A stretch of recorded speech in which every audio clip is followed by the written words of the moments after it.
Bismillah, daawada ku soo dhawow maqaal aan maanta uga hadlano waddan ka mid ah wadamada caalamka ugu amni iyo xasiloonida badan oo gali nabad ah ku soo toosay argagax iyo qorsheynta bamba loo dhigay xarunta dowladdaas looga taliyo, halkaas oo ay ku dhinteen 8 qof iyo qabanqaabada dhimashada 69 qof, kuwaas oo u badnaa dhalinyaro loo waday inay noqdaan madaxdii mustaqbalka waddankaas ee Norway. Tani waa dhacdadii iyo taariikhdii wixii dhacay 22-kii bishii toddobaad 2011. Falkan ayaa dhacay 2011 waxaana qabanqaabiyey qorsheeyey nin ku abtirsada xagjiriinta midigta fog oo ah dad neceb soogalootiga gaar ahaan Muslimiinta. Ninkan ayaa magaciisa la dhahaa Anders Breivik, waxa uuna ku dhashay magaalada Oslo 1979. Waxa uuna ku koray nolol caadi ah markii loo fiirsho isla dadka waddankaas, balse waxa uu ahaa nin ku hana qaaday kuna ababay agagaarka dad bisleeya nacaybka soogalootiga iyo Muslimiinta, isaga oo markii dambe qorsheeyey in uu ka arguto madaxdii waddankaas, gaar ahaan xisbigii talada hayay ee xisbiga shaqaalaha, iyo in uu weeraro ubadka xisbigaas oo ku damaashaadayay jasiirad yar oo magaceeda la dhaho Utøya.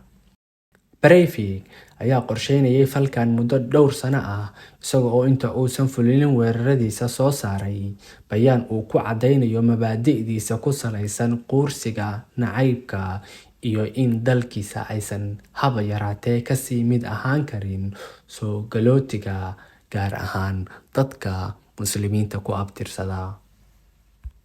Qorshihiisa fulineed ee weerarada ayaa ahaa mid uu u isticmaalay 2 gaari, kuwaas oo ugu talagalay mid uu ku baxsado iyo mid uu ku qarxiyo xarunta looga taliyo dowladda waddankaas. Ninkan ayaa gaari caasi ah oo ay ka buuxaan walxaha qarxa dhigay xarunta dowladda iridkeeda, isaga oo qaba dariiska booliiska si aan loo fahmin. Kadibna waxa uu u baxsaday gaarigiisa kale ee baxsadka halkaas oo aan halkaas ka fogeyn. Kadib wuxuu u abbaaray meeshii doonta laga raaco, isagoo u jihaysnaa jasiiradda Utøya, halkaas oo damaashaad uga socday dhallaankii xisbiga shaqaalaha. Markii uu yimidna halkaas waxa uu iska dhigay askari sugaya ammaankooda maadaama uu qarax ka dhacay magaalada. Balse ujeedadiisu ma ahayn in uu sugo ammaan, ee waxa uu toogasho ku bilaabay waardiyihii ilaalinayay iyo haweeneydii qabanqaabinaysay arrimaha damaashaadka, isaga oo markaas kadibna bilaabay in uu mid iyo raxan u ugaarsado dhalintii.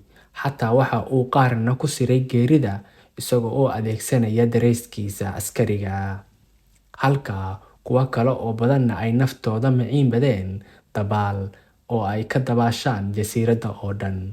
Ugu dambeynna waxa uu halkaas ku dilay 69 qof oo u badnaa Urdun. Kadib weeraradan, waddanka waxaa gilgilay shoog iyo tacsi. Dad aan waxba galabsan, haba ugu darnaadeen waalidkii ubadkooda, ayagoo oo faraxsan ka tegeen saakay, balse aan u soo nabad noqon.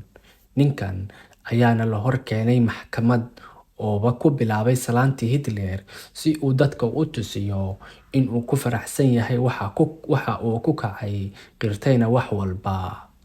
Maxkamadda ayaase ku xukuntay 21 sano oo keliya.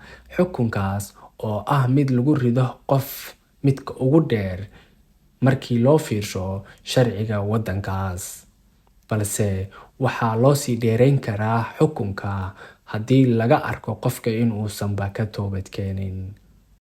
Ugu dambeyn, ninkan waxa uu taariikhda waddanka ku yahay bar madow oo aan boogteeda la dhayi karin. Waxa ayna ku tusinaysaa taasi falka ay ku kici karaan xagjirku iyo in looga hortago afkaar iyo adinba. Daawade, haddii aad ka heshay muuqaalkan, subscribe noo saar oo nagu soo biir. Mahadsanidin.